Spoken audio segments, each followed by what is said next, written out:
नमस्कार विद्यार्थी मित्र हो, मागच्या लेक्चरला आपण एक्सरसाइज 1.1 कंप्लीट केलेली होती अँगल आणि इट्स मेजरमेंटची. आता एक्सरसाइज आपण 1.2 सुरू करणार आहोत, पण त्याच्या आधी एक थेरम दिलेला आहे तुम्हाला पुस्तकामध्ये. ते थेरम लक्षात घेऊया, कारण त्या थेरममधनं आपल्याला दोन फॉर्म्युले मिळतील. एक मिळेल म्हणजे लेंथ ऑफ आर्क. तो फॉर्म्युला जनरली लक्षात ठेवा, S equal to R theta असतो. आणि area of sector A is equal to half R square theta असा एक फॉर्म्युला आहे. हा लक्षात, हे दोन फॉर्म्युले या थेरम मधून आपल्याला लक्षात येतील. आणि हे थेरम समजून घेऊ, मग हे फॉर्म्युले एकदा तयार झाले की याच्यावर डिपेंडेंट एक्सरसाइज 1.2 आहे. थिटा रेडियनमध्ये असतो, डिग्रीमध्ये नसतो. डिग्रीमध्ये दिलेला असेल तर रेडियनमध्ये कन्वर्ट करायचं कसं, हे फर्स्ट एक्सरसाइजमध्ये मी तुम्हाला सांगितलेलंच आहे. ठीक आहे, आधी आपण आर्क लेंथ बघूया. म्हणजे लेंथ ऑफ आर्क आणि एरिया ऑफ सेक्टर. सगळ्यात आधी आर्क म्हणजे काय आणि सेक्टर म्हणजे काय समजून घेऊया. एक सर्कल आहे आपल्याकडे. Suppose this is a circle, बरोबर का. Suppose this is a circle, centre आहे दिलेला. आता याच्यामध्ये हा जो सर्कम्फरन्स म्हणतो ना आपण त्याला, हा जो सर्कम्फरन्स आहे यालाच आपण आर्क म्हणू शकतो. काय म्हणू शकतो? आर्क. संपूर्ण सर्कलचा आर्क म्हणजे सर्कम्फरन्स. पण समजा एक इनिशियल रे या ठिकाणी आहे, ते इनिशियल रे रोटेट झाली या ठिकाणी आली. हा ए होता, हा बी झाला, बरोबर का, या ठिकाणी आली. हा जो सेंटर अँगल आहे तो थिटा दाखवलेला आहे. आणि तो centre angle always is in radian, not in degree. आपण 10th पर्यंत 30 डिग्री 40 डिग्री हे आपल्याला समजण्यासाठी लिहिलं आहे. पण theta always is in radian, आणि रेडियनला कुठलंही युनिट नसतं. Radian is radian. बरं, याच्यामध्ये हा जो पार्ट दिसतो ना बघा, हा this part is known as arc. म्हणजे आर्कची लेंथ किती, तर आर थिटा या फॉर्म्युल्याने शोधायची आहे. बरं, आता आपल्याला एक माहिती आहे की लेंथ ऑफ आर्क, ही जी लेंथ आहे हे आर्क आहे. आर्क कशाने दाखवतो आपण? यस ने. This arc is denoted by S, किंवा length of arc is denoted by S. आणि हा जो इथून इथपर्यंत ओ ए डिस्टन्स आहे किंवा ओ बी डिस्टन्स आहे डिनोटेड बाय आर, कारण ते रेडियस आहे. बरं, आता मला अजून एक गोष्ट विचारायची आहे. हा इनिशियल रे, हा टर्मिनल रे आहे. हा टर्मिनल रे रोटेट झाला याच्यावरून असा, बरोबर का. मग हा टर्मिनल रे जर जसा रोटेट होईल तसा अँगल रोटेट होणार आहे का? हो, होणार आहे. अँगल रोटेट होणार आहे. म्हणजेच काय आहे, ही आर्क आहे, दिसते ना, लेंथ ऑफ आर्क म्हणू आपण. ए पासून बी पर्यंतच्या डिस्टन्सला आपण काय म्हणणार आहोत? Length of arc. He length of arc जशी जशी वाढणार, जशी जशी इन्क्रीज होणार, अँगल पण इन्क्रीज होणार. याचा अर्थ अँगल आणि लेंथ ऑफ आर्क दिसतोय ना, हे कशा एकमेकांना प्रपोर्शनल आहे. कसे आहे? प्रपोर्शनल. प्रपोर्शनल माहिती आहे तुम्हाला, 10th मध्ये का 9th मध्ये शिकलेले असाल. There are 2 type of proportional, direct आणि इनवर्स. तर डायरेक्ट मध्ये काय, एक साईड वाढली तर दुसरी वाढते, एक साईड कमी झाली तर दुसरी कमी होते. That is the direct proportion म्हणू आपण. मग याचा अर्थ काय, हा जो ए बी ची लेंथ आहे ही जर वाढली तर नक्कीच अँगल वाढला, किंवा अँगल इन्क्रीज झाला तर ही लेंथ पण इन्क्रीज झाली. याचा अर्थ length of arc is proportional to its centre angle. पण आपण याच्यामध्ये लिहू शकतो length of arc is proportional to, त्याचा रेशो सेम आहे. प्रोपोर्शनल म्हणजे काय? Ratio. Proportional to its centre angle, बरोबर का. याचा अर्थ ही लेंथ ऑफ आर्क कोणाला प्रोपोर्शन आहे? मध्ये आहे सेंटर अँगल मध्ये. मग याचा अर्थ लक्षात घ्या, लेंथ ऑफ आर्क वाढत वाढत वाढत गेली, पूर्ण सर्कल झालं, तर याचा अर्थ सेंटर अँगल पण वाढला, पूर्ण सर्कल एवढा. आणि फुल सर्कल म्हणजे टोटल 1 राऊंड म्हणजे किती अँगल असतो? 2 पाय, एवढाच अँगल असतो ना. याचा अर्थ when length of arc is equal to s, length of arc is equal to s. हा s असेल तेवढी, तर त्याचा सेंटर अँगल किती आहे? Theta. Then its centre angle equal to theta radian मध्ये. बट व्हेन जेव्हा length of arc equal to full circle म्हणजे सर्कम्फरन्स किती असते 2 pi R, then its centre angle, त्याचा सेंटर अँगल नक्कीच संपूर्ण सर्कलचा म्हणजे या सर्क्युलर हा जो टर्मिनल आहे हा रोटेट होणार आणि कंप्लीट 1 राऊंड कंप्लीट करणार, तर याचा अर्थ त्याचा अँगल किती झाला तुमचा 2 पाय झाला. किती झाला. आता बघा length of arc proportional to its centre angle, proportional to म्हणजे त्यांचा रेशो सेम आहे म्हणून मी असं लिहू शकतो length of arc is proportional to its theta. Similarly length of arc is proportional to its theta. संपूर्ण सर्कल आपण त्याचा सेंटर अँगल, छोटासा आर्क दिसतो ना एवढासा पार्ट विथ इट्स प्रोपोर्शनल कोणाला आहे त्याच्या सेंटर अँगल सोबत आहे. चला जे जे कॅन्सल होईल ते करूया आपण. काय काय कॅन्सल होते ते 2 पाय गेट कॅन्सल, हा थीटा इकडे डिवाइड आहे, इकडे काय होणार multiply, therefore S equal to काय मिळाला R theta, where theta is a radian. आलं लक्षात. तर अशा प्रकारे length of arc find out करायचे असेल तर तुम्हाला काय काय माहिती पाहिजे, रेडियस माहिती पाहिजे, त्याच्यानंतर त्याचा सेंटर अँगल माहिती पाहिजे, तो पण कशामधला रेडियन मधला. तर आपल्याला फर्स्ट फॉर्म्युला मिळाला. सेम प्रोपोर्शन सेम टाईप मध्ये आता एरिया बघणार आहोत. Area of sector. सगळ्यात आधी एरिया ऑफ सेक्टर कशाला म्हणतात, मला वाटतं 10th मध्ये किंवा 9th मध्ये कुठेतरी तुम्हाला झालेलं असेल. सेक्टर कशाला म्हणतात, 2 रेडियस दिसतात ना, 2 रेडियस सेंटर पासून निघाल्या आणि या रेडियस आणि या सर्कलचा कर्व पार्ट दिसतो काय, या संपूर्ण मध्ये असलेला एरिया दिसतो ना हा included, this area is called area of sector. याला सेक्टर म्हणतात, या पार्टला काय म्हणतात सेक्टर. लक्षात. आणि त्या सेक्टरचा एरिया म्हणजेच काय एरिया ऑफ सेक्टर. सेगमेंट म्हटलं की काय करतो आपण, तुम्हाला आठवत असेल सेगमेंट, व्हॉट इज सेगमेंट.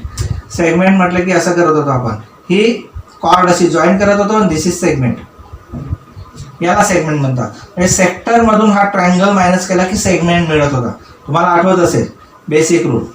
बरं आता आपल्याला फक्त सेक्टरचा विचार करायचा आहे. मग this is area of, this is the sector and area of this sector is known as a area of sector. हा एरिया ऑफ सेक्टर पण जो आहे तो कसा आहे, एरिया ऑफ सेक्टर या सेंटर अँगलवरच डिपेंड आहे. हा सेंटर अँगल जर वाढला असा इन्क्रीज झाला तर सेक्टरचा एरिया वाढणार, सेंटर अँगल लेस झाला कमी झाला तर एरिया पण कमी होणार. म्हणजे या सेक्टरचा एरिया कशाशी प्रोपोर्शनल मध्ये आहे, सेंटर अँगलशी. परत ते लिहूया आपण, area of sector, area of sector is proportional to its center angle. Same बघा काहीच नाही केलं मी, मग अशी आपला आर्क होता आता एरिया झाला. आर्क जसं जसं वाढणार तसं तसा सेंटर अँगल वाढणार, तसा एरिया वाढला की सेंटर अँगल वाढला. बघा इथे आता थीटा होता, मग आता मी जर थोडासा असा अँगल वाढवला तर एरिया वाढला. म्हणजेच काय झालं, एरिया हा जो एरिया आहे तो कोणाला प्रोपोर्शन मध्ये आहे, सेंटर अँगलला. आता आपण बघा जेव्हा या सेक्टरचा एरिया ए म्हणतो, suppose area of sector this one A, त्याचा सेंटर अँगल आपण थीटा अजून करू.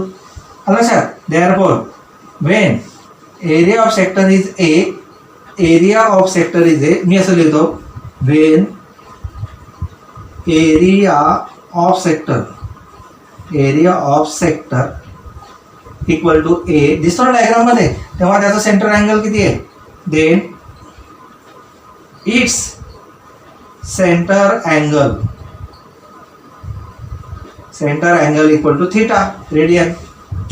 आता हा एरिया असा इन्क्रीज करत करत करत करत करत मी अख्खा सर्कल घेतला तर सर्कलचा एरिया तुम्हाला माहिती आहे, व्हेन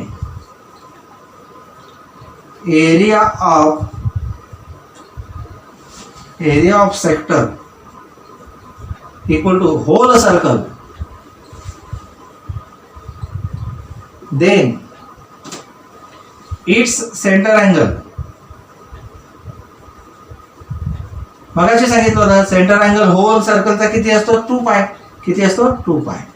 चला आपण आता प्रोपोर्शन मध्ये घेऊया, मग लिहूया इथं. बघा लक्ष द्या, हा एरिया किती आहे ए, त्याचा सेंट्रल अँगल किती आहे theta. Area is proportional to theta. Area लहान असेल तर थिटा लहान असेल, एरिया मोठा झाला तर थिटाही मोठा होणार. एरिया होल सर्कल म्हणजे पाय आर स्क्वेअर, तेव्हा त्याचा सेंटर अँगल किती आहे 2 पाय. चला जे कट होतं ते करा शांतपणे आणि उरलेला तुमचा एरिया मिळणार आहे, area of sector. This is area of sector. Theta इकडे डिवाइड आहे, इकडे मल्टिप्लाय होणार, पाय पाय कॅन्सल. ए इक्वल टू किती मिळाले सांगा. हा 1/2 आहे म्हणजे 1/2 लिहूया आपण. 1/2 हा आर स्क्वेअर आहे आणि हा थिटा इकडे मल्टिप्लाय झाला 1/2 आर स्क्वेअर थिटा. आलं लक्षात. तर अशा प्रकारे आपण हे दोन्ही थेरम बघितले. या थेरमवरनं हे 2 फॉर्म्युले तयार झाले. या 2 फॉर्म्युल्यावरनं मला अजून एक फॉर्म्युला तयार करता येऊ शकतो, तो गरजेचा आहे, तो लक्षात द्या. हे समजलं का. तर आपण आता नेक्स्ट एक्सरसाइज स्टार्ट करणार आहोत. That is exercise 1.2. तो थर्ड फॉर्म्युला बघा कसा आहे, लक्ष द्या. एरिया इज इक्वल टू किती आहे. Area is equal to half R square. मी नुसतं आर स्क्वेअरचा अर्थ होतो R into R. R into किती आर, पुढे किती आहे थिटा. आर स्क्वेअरचा अर्थ काय होता, what is the meaning of R square. R square means R into theta.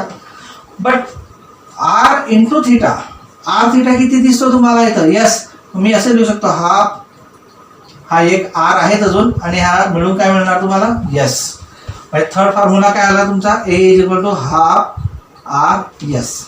आता या दोघांपैकी कोणता फॉर्म्युला कुठे वापरायचा. क्वेश्चन मध्ये जर थिटा दिलेला असेल तर हा फॉर्म्युला वापरा.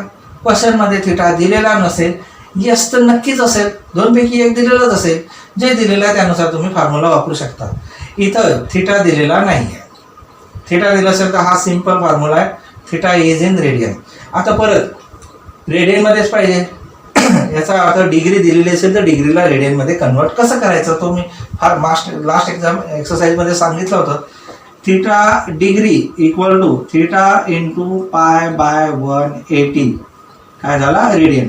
म्हणजे डिग्रीमध्ये दिलेला असेल तर त्याला पाय अपॉन 180ने जर मल्टिप्लाय केलं तर रेडियनमध्ये कन्वर्जन होते. लक्षात. तर अशा प्रकारे आपल्याला हे 1, 2, 3 आणि 4 असे फॉर्म्युले तुम्ही लक्षात ठेवा. त्याच्यानंतर बाकीचे आपले आता एक्सरसाइज सुरू करतो आपण. Exercise number 1.2.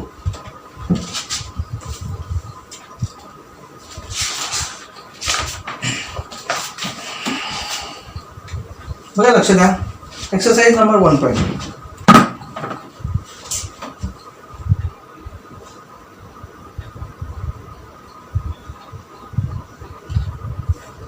मी रीड करतो, तुमच्याकडे बुक्स असेल तुम्ही बघा. जसं दिलेलं आहे तसं मी इथे लिहितो. बघा, find the length of arc. म्हणजे काय फाइंड आउट करायचं आहे. Length of arc of a circle. सर्कलचं length of arc find out करायचं. Which sustain an angle of 108 degree. बघा एक सर्कल आहे, हा आर्क आहे समजा, तो सेंटर सोबत एक अँगल बनवतो, त्याची डिग्री किती आहे 108 डिग्री. हा यस आहे, यसची लेंथ किती असणार असं त्यांना म्हटलं. At the centre if the radius of the circle is 15 centimetre. बघा हे रेडियस आहे, आर दिलेली आहे किती आहे 15 सेंटीमीटर. 15 सेंटीमीटर बरोबर का. आता जे जे दिलेलं आहे ते मांडूया आपण. बरोबर, लक्ष द्या. आता काय काय दिलेलं आहे. थिटा दिलेला आहे. First answer theta is given 108 degree, but we don't want 100 degree. Degree convert into radian. म्हणजेच मी इथेच कन्वर्ट करतो 108 इंटू किती पाय बाय 180 रेडियन. चला तुम्ही 1 सेकंद देतो, 2 सेकंद देतो, तुम्ही पटकन करा. किती येतं सांगा मला. त्याच्यानंतर आपण बघूया कोणत्या तरी एका टेबलमध्ये आहे हे दोन्ही नंबर. 12चा टेबल बघा, 12च्या टेबलमध्ये किती येते तुम्ही सांगा. किती येत आहे. 12च्या टेबलमध्ये तुम्हाला 12चे टेबल जर नसतील तर 2चा टेबल पासून सुरू करा. किती येणार 12 9 जा 108, 12 1 जा 12, 6 12 5 जा 9 पाय बाय 5 15.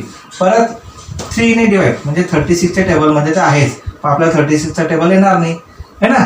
किंवा 18च्या टेबलमध्ये 18चं टेबल असेल तर फारच चांगली गोष्ट. 3 3 जा 3 5 जा म्हणजे फायनल किती आला आन्सर 3 पाय बाय 5 रेडियन. कशाची व्हॅल्यू झाली? थिटाची. रेडियस दिलाय का? हो दिलाय. आर इक्वल टू किती आहे?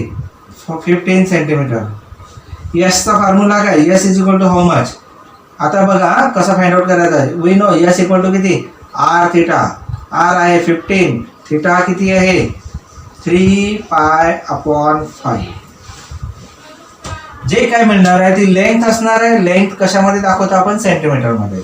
चला काही कट होते का? हो. 5 1 जा 5, 5 3 जा 15, 3 × 3 किती? 9π centimetre.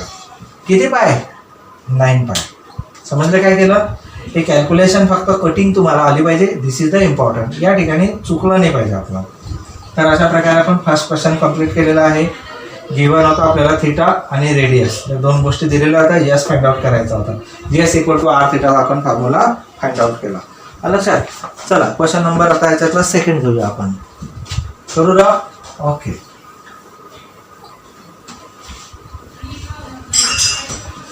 Question number 2. The radius of a circle, जे दिलेलं आहे ते मी रफली लिहितो. The radius of a circle is 9 centimetre. Radius किती दिलेली आहे तुम्हाला? 9 सेंटीमीटर दिलेली आहे. ते नंतर आपण आन्सर लिहूया. Find the length of arc. ज्याचा अर्थ परत आर्कची लेंथ फाइंड आउट करायची. बरोबर ना? Find the length of arc of this circle which cut off a chord. अच्छा, which cut off a chord. Chord माहिती आहे ना? सर्कलला एक कॉर्ड असते. हीच ती कॉर्ड. 2 पॉईंटमध्ये कट करणारी एक segment, that is called a chord. हा this is radius, this is radius आणि हे कॉर्ड आहे. दिसते ना कॉर्ड? अच्छा, हा सेंटर. बर, which cut off a cord. आता हे जो रेडियस दिसते हे तुम्हाला, बरोबर का? आणि हा आर्क दिसतो. हा आर्क आहे एवढा. हा आर्क काय करतो? या आर्कला असा कट, या कॉर्डला कट करतो. अशा प्रकारे कट करतो. कशा प्रकारे कट करतो? Of length equal to the radius of the circle. या कॉर्ड हा बघा, आर्क इथे आहे. या आर्कला एक कॉर्ड अशा प्रकारे कट करते की या कॉर्डची लेंथ आणि या सर्कलचा रेडियस यांची लेंथ सेम असेल.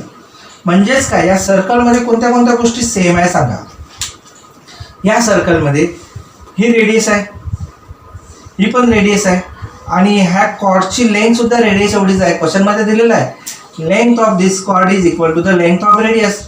रेडियस किती आहे इथं? 9. इथे पण किती आहे? 9. आणि ही लेंथ किती आहे? 9 आहे. Because length of chord is equal to the radius. समजलंय? मग लिहा. गिवन रेडियस किती दिलेला तुम्हाला? 9 सेंटीमीटर. त्याच्यानंतर length of chord equal to radius म्हणजे 9 सेंटीमीटर. अजून एवढंच दिलेलं आहे. काय फाइंड आउट करायचं आहे? To find length of S, म्हणजे आर्क लेंथ काढायची. लेंथ ऑफ आर्क काढायची. सिंपल आहे.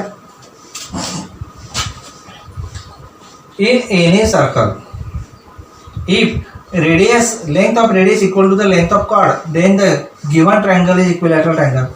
लक्षात. therefore आता आपण काय करूया? डायग्रामच काढूया.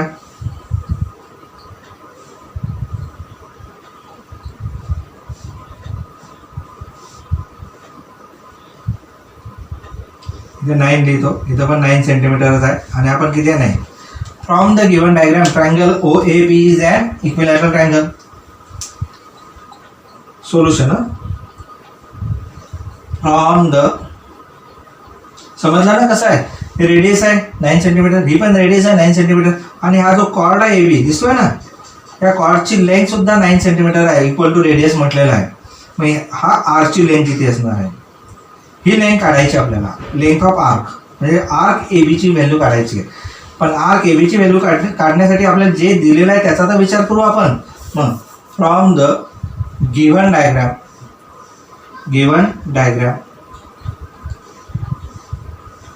ट्रायंगल OAB कसा दिसतो? Triangle OAB is an equilateral triangle.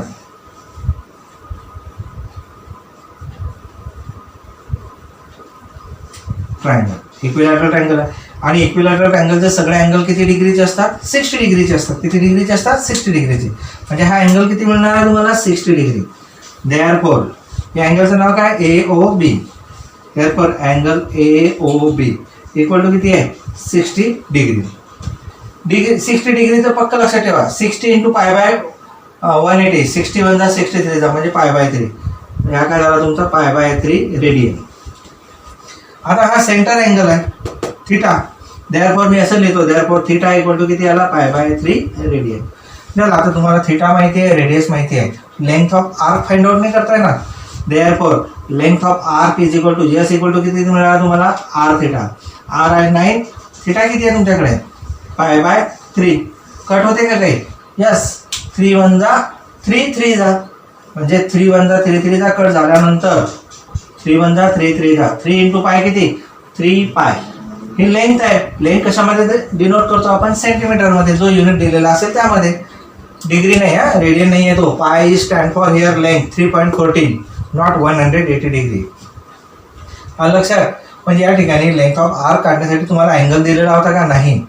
Angle आपण या इन्फॉर्मेशनवरून लक्षात आलं आपल्या की हा इक्विलॅटरल ट्रायंगल आहे, त्यामुळे आपल्याला आयताच अँगल मिळाला 60 डिग्रीचा. लक्षात. आणि अँगल मिळाल्यावर रेडियस आणि अँगलचा फॉर्म्युला अप्लाय करून लेंथ ऑफ आर्क आपल्याला सहज फाइंड आउट करता आला. लक्षात आलंय. आता क्वेश्चन नंबर नेक्स्ट. लक्षात द्या. डायग्राम तुम्हाला जर एखाद्या क्वेश्चनची डायग्राम समजली, काढता आली, तर तुम्हाला त्याचा आन्सर पण सहज काढता येऊ शकतो. कन्सेप्ट लक्षात येणं गरजेचं आहे. बेसिक कन्सेप्ट लक्षात आला नाही तर तुम्ही कोणतंही एक्झाम, कोणतीच म्हणजे इव्हन बेसिक 11 नाही, JEE मेन असो का कोणतीही बाहेरची एक्झाम असो तुम्ही देऊ शकत नाही जोपर्यंत तुम्हाला बेसिक येत नाही. क्वेश्चन नंबर 3 बघा. वाचायलाच मोठे मोठे क्वेश्चन आहे, काय करणार. अल्जेब्रा पेपर 2 सोपा आहे है ना. एवढंसंच क्वेश्चन थोड्याशा क्वेश्चनमध्ये आहे. Find the angle in degree. डिग्रीमध्ये फाइंड आउट करायचं म्हणजे आधी रेडियनमध्ये आपण काय करू? कॅल्क्युलेशन करून मग डिग्रीमध्ये कन्वर्ट करू. Find the angle in degree subtended at the centre of the circle. चला, म्हणजे सर्कल आहे, सर्कलच्या सेंटर जवळचा जो अँगल आहे तो अँगल आपल्याला फाइंड आउट करायचा आहे. पण काय दिलेला आहे? Subtended at the centre of the circle by an arc. एक आर्क आहे कोणता तरी AB. या AB नावाच्या आर्कने या सेंटर जवळ एक अँगल बनवला. याचा अर्थ काय केलं त्याने? असा रेडियस जॉईन केला, हा अँगल तयार झाला. आता म्हणजे AB नावाच्या आर्कने सेंटर जवळ एक अँगल बनवला.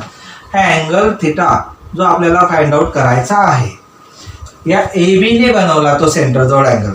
पुढं काय दिलेला बघा? Whose length is 15 centimetre. हा जो आर्क आहे त्याची लेंथ दिलेली आहे, किती आहे? 15 सेंटीमीटर. लेंथ ऑफ आर्क दिलेली आहे. Length of arc is given 15 centimetre. What is the centre angle? Same formula, S is equal to R theta. Theta शोधायचा आहे, यस दिलेला आहे. नक्कीच रेडियस पण दिलेला असेल. बरं बघूया रेडियस दिले का. If the radius of the circle is 25 centimetre. Yes, radius of the circle पण दिलेला आहे, किती? 25 सेंटीमीटर. सेम फॉर्म्युला, फक्त डिग्री आहे. डिग्रीमध्ये आपल्याला फाइंड आउट करायचं आहे. सी यार गिवन मध्ये काय काय आहे सांगा. लेंथ ऑफ आर्क AB किती आहे? 15 सेंटीमीटर. 15 सेंटीमीटर म्हणजे यस इक्वल टू 15 लिहितो मी. बरोबर. बर, अजून काय दिलेलं आहे? आर दिलेला आहे 25 सेंटीमीटर. टू फाइंड काय करायचं आहे सांगा. फाइंड आउट आहे थिटा इन डिग्री. थिटा डिग्रीमध्ये फाइंड आउट करायचा आहे. पण हा फॉर्म्युला डिग्रीमधला नाही आहे, हा फॉर्म्युला रेडियनमधला आहे. रेडियनमधून मिळेल तुम्हाला थिटा सुरुवातीला, आणि त्या थिटाला तुम्हाला डिग्रीमध्ये कन्वर्ट करावं लागणार आहे. Now use the formula. Solution S equal to काय फॉर्म्युला आहे? R theta. Therefore theta equal to काय मिळणार आहे? Yes upon R. यस किती आहे तुमच्याकडे? 15. आर किती आहे तुम्हाला? 25. जे आन्सर येईल ते रेडियनमध्ये आहे. आणि लक्षात हे थिटा रेडियनमध्ये आहे. 5 3 जा आणि 5 जा म्हणजे थिटा रेडियन किती मिळाला तुम्हाला? 3/5 रेडियन मिळाला. पण आपल्याला कशामध्ये पाहिजे? कशामध्ये पाहिजे आन्सर? आपल्याला डिग्रीमध्ये पाहिजे. म्हणजे याला याचा अर्थ याला डिग्रीमध्ये convert. Radian convert into degree. समजा थिटा रेडियन आहे, डिग्रीमध्ये कन्वर्ट करायचं असेल तर थिटाने किती मल्टिप्लाय करायचं आहे, 1/180 ने मल्टिप्लाय करायचं, इट बिकम अ डिग्री. चला आपण या थिटाला या 3/5 ला 180 ने मल्टिप्लाय करू. इथे करतो मी. थिटा डिग्री इक्वल टू किती येणार, 3/5 इंटू 180 किती पाय डिग्री झाला. आता बघा π/180 आणि 180/π याच्यातला फरक लक्षात ठेवा. आता जे कट होत असेल ते करा, जे राहिलं ते राहिलं. 5 1 जा 5, 5 3 जा 15, 3 5 6 जा 36, 36 3 जा 108 अपॉन किती शिल्लक आहे पाय डिग्री. आता या ठिकाणी पायची व्हॅल्यू 3.14 वगैरे काही घेऊ नका, मग ते परत फ्रॅक्शनल होईल. मग degree convert into minute, minute convert into second, काही आवश्यकता नाही आहे. Is the final answer. मला काय इथेच आन्सर ठेवून द्या. समजला हा क्वेश्चन अतिशय इझी होता. नेक्स्ट दिलेलं असतं त्यानुसार जर आपल्याला इन्फॉर्मेशन व्यवस्थित पुटअप करता आली तर आपल्याला फॉर्म्युले मात्र काही जास्त नाही आहे, तेच फॉर्म्युले आहेत, फक्त इन्फॉर्मेशन पुटअप करता आली पाहिजे. क्वेश्चन नंबर 4 बघा. Pendulum of length. पेंडुलम माहिती आहे तुम्हाला, पेंडुलम दिलायचा तुम्ही आधीच पेंडुलम काढतो. सिंपल पेंडुलम, सेकंड पेंडुलम, हा झाला पेंडुलम, बरोबर का. हा पेंडुलमची लेंथ काहीतरी असेल. बरं, a pendulum of length 14 centimetre oscillate through an angle. हा पेंडुलम असा त्याची लेंथ 14 सेंटीमीटर तो ऑसिलेट होतो. हा इथे आला, असा गेला, इथे आला, बरोबर ना, असा. बरं, त्याची लेंथ किती दिलेली आहे म्हणता तुम्ही, 14 सेंटीमीटर. म्हणजे हे किती आहे 14 सेंटीमीटर. आणि oscillate through the angle, angle किती आहे, अँगल आहे 18 डिग्री. किती डिग्री आहे 18 degree. Find the length of path.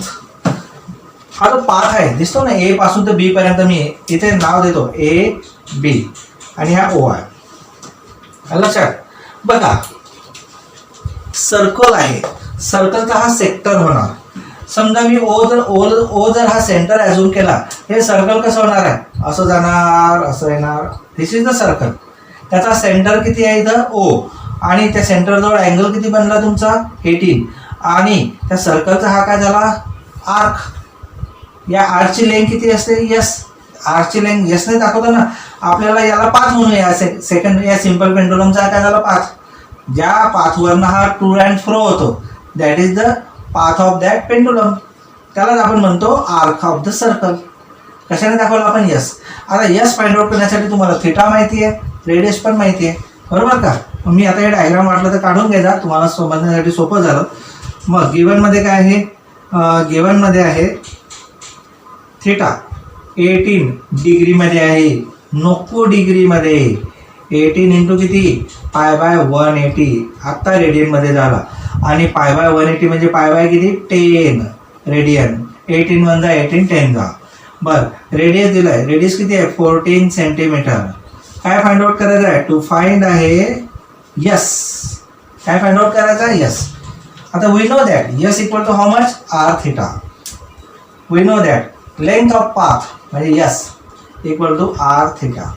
R 14 आहे, थिटा दिला आहे तुम्हाला π/10. चला 2चा टेबल सगळ्यांना येतो. 2 7 जा 2 5 जा म्हणजे 7 π/10 सेंटीमीटर.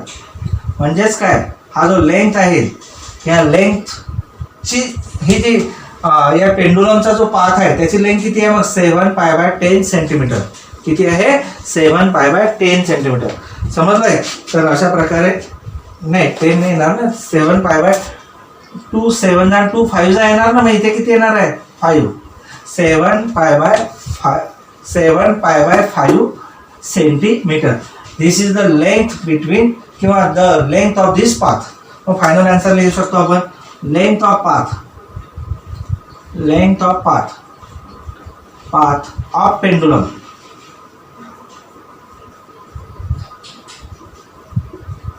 इक्वल टू किती 7 π/5 सेंटीमीटर. लक्षात. तर अशा प्रकारे आपण क्वेश्चन नंबर किती कंप्लीट केला इथं 4. लक्षात. क्वेश्चन नंबर 4 झालाय. क्वेश्चन नंबर 5 ठीक आहे, घेऊ का एक? बरं, क्वेश्चन नंबर 5 पण घेऊ, मग मात्र आपण पिरियड संपवूया. क्वेश्चन नंबर 5 बघा. Question number 5. आता हे फॉर्म्युला लक्षात ठेवा बरं का. Question number 5. Question number 5. Two arc of the same length subtend an angle 60 degree and 75 degree at the center of two circle. म्हणजे याचा अर्थ दोन सर्कल तर आपण काढूनच घेऊ. हा एक सर्कल आहे आणि एक सर्कल आहे, दोन सर्कल आहे, बरोबर का. काय काय सेम आहे बघू आपण. To arc of the same length, हा ए आहे, हा बी आहे. हां, हा ए नावाचा सर्कल झाला, म्हणजे आणि एक मोठा घेतो सर्कल थोडासा, आणि हा सी आणि डी. बघा, ही लेंथ ऑफ आर्क आहे ए बी, याला S1 म्हणूया. हे लेंथ ऑफ आर्क आहे सी डी, त्याला मी म्हणतो S2. सेम लेंथ आहे, सेम लेंथ आहे याचा अर्थ काय सेम आहे, S1 इजिकल टू काय असणार आहे, S2. बर, makes an angle 60 degree and 75 degree at the centre. आता तुम्ही म्हणाल हा लहान मोठा, हा बघा का काही फरक नाही आहे, त्यांचा रेडियस किती आहे मला माहिती नाही आहे. याने काय केलं याच्यासोबत, हा जो अँगल आहे हा बनवला सेंटर सोबत 60 डिग्रीचा, आणि याने बनवला 75 डिग्रीचा. कितीचा, 75 डिग्रीचा. ॲझ्युम दॅट, बरोबर का. बरं, अजून काय दिलेलं आहे, बरं त्यांच्या रेडियस सेम आहे असं म्हटलेलं आहे का, बिलकुल नाही आहे. रेडियस सेम आहे असं काही म्हटलेलं नाही आहे. Find the ratio of the radius of the two circle. अच्छा, रेडियसचा रेशो काढायचा आहे, म्हणजेच काय हे रेशो ऑफ द रेडियस, याचा अर्थ या दोघांच्या रेडियस कशा आहे, डिफरंट आहे. याची रेडियस आपण R1 म्हणू, याची रेडियस काय म्हणू आपण, R2. म्हणाला काही पण म्हणू शकतो ना, R1 आणि R2.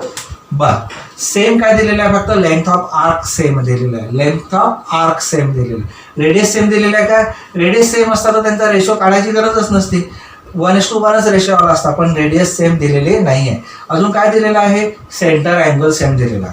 जे दिलेलं आहे ते आपण मांडूया. बघा, गिवन θ1 म्हणूया. इथं θ1 किती आहे तुमच्याकडे, 60 डिग्री. θ2 किती आहे तुमच्याकडे, 75 डिग्री. डिग्री आहे, रेडियनमध्ये कन्वर्ट करा. रेशोज काढायचा आहे, त्यामुळे डायरेक्ट तुम्ही रेशो काढला डिग्रीमध्ये, डिग्रीचा रेडियनमध्ये कन्वर्ट न करता तरी तुम्हाला रेशो येणारच आहे. पण आपण कन्वर्ट करून पाहू. 60 डिग्री म्हणजे हे तर आहेतच आहे माहिती आहे, π/3 रेडियन. 60 degree π/3 radian. 75चं माहिती नाही, मी इथे करतो 75 इंटू π/180. तुम्ही रफली करा किंवा तुम्ही इथेच करा, मी या ठिकाणी करतो. 15 5 जा 75, 15 1 जा 15, 15 6 2 जा ना, 15 2 जा किती आलं मग तुमच्याकडे, 5 π/12 रेडियन. 5 π/12 रेडियन आलं आहे. दोन गोष्टी आल्या, थिटा एकाचा दिला आहे, दुसऱ्याचाही दिलेला आहे. बरं, अजून काय दिलेलं आहे, S1. अजून काय दिलेलं आहे, S1 = S2 गिवन आहे. याचा अर्थ दोघांचेही टू फाइंड, काय फाइंड आउट करायचं आहे, टू फाइंड. हे गिवन आहे, परत लिहायची गरज नाही आहे, गिवन आहे, ऑलरेडी गिवनमध्ये आहे. To find R1:R2 find out करायचं आपल्याला, R1:R2. चला आपण आता फॉर्म्युला अप्लाय करूया. S1चा फॉर्म्युला कोणता आहे आणि S2चा फॉर्म्युला कोणता आहे बघा. हे रब करतो आता मी. यसचा फॉर्म्युला तर तुम्हाला माहिती आहे ना, S = काय, R θ. मग दोन सर्कल असतील तर त्यांचे तसेच येणार आहे. बघा लक्ष द्या. वी नो S = किती, R θ. त्याच्यावरनं एका सर्कलचा S1 = R1 θ1 म्हणूया आणि दुसऱ्याचा S2 = R2 θ2 म्हणूया. बट S1 = काय दिलेला आहे, S2 already given, length same length. याचा अर्थ R1 θ1 it must be equal to R2 θ2 है ना. R1 θ1 = काय आहे, R2 θ2. आपल्याला R1 आणि R2चा रेशो काढायचा आहे, म्हणजे R1/R2 फाइंड आउट करायचा आहे. मग R2 इकडे मल्टिप्लाय, इकडे काय होणार, डिवाइड. θ1 इकडे मल्टिप्लाय, इकडे काय होणार, डिवाइड. म्हणून काय लिहू शकतो मी, R1/R2 = θ2 किती, θ1. चला आपल्याला हेच फाइंड आउट करायचं होतं, काय R1 upon R2. R1 upon R2. मग थिटा 2 किती आहे सांगा तुमच्याकडे? थिटा 2 आहे आपल्याकडे 5 पाय बाय 12 बाय थिटा 1 किती आहे? Pi by 3. बरोबर का? रेसिप्रोकली मल्टिप्लाय होईल. मग मी काय लिहू शकतो इथे लिहितो मी, therefore R1 upon R2 equal to 5 pi by 12 into reciprocally multiply 3 upon किती रे? पाय. काय कटणार? पाय कटणार. कापायचा पाय ना? यस. आता 3च्या टेबलमध्ये 12 आहे. 3 1 जा 3 4 जा. आता सांगा काय काय शिल्लक आहे. म्हणजे R1 upon R2 equal to किती आहे वरती? 5. डिनॉमिनेटरला किती आहे? 4. म्हणजे R1 is to R2 ratio of their radius किती आला तुमचा आन्सर? 5:4. 5:4. तर अशा प्रकारे आपण हा किती नंबरचा क्वेश्चन होता? 5th नंबरचा क्वेश्चन होता. तो पण आपण कंप्लीट केला आहे. समजलंय? 6 पासून पुढचे क्वेश्चन आपण नेक्स्ट पिरियडला घेणार आहोत. हा लक्षात. तर झालेला सगळं जे तुम्हाला जे मी आता हे एक्झाम्पल सोडवून दिले ते तुम्ही रिवाईज करा आणि पुढचे पण एक्झाम्पल सॉल्व्ह करण्याचा प्रयत्न करा. खूप इझी आहे. बेसिक कन्सेप्ट बेसिक फॉर्म्युले जर लक्षात आले ना तुमच्या, तर तुम्हाला कोणताही एक्झाम्पल सहज सॉल्व्ह करता येईल. ओके, ठीक आहे. भेटू आपण नेक्स्ट लेक्चरला.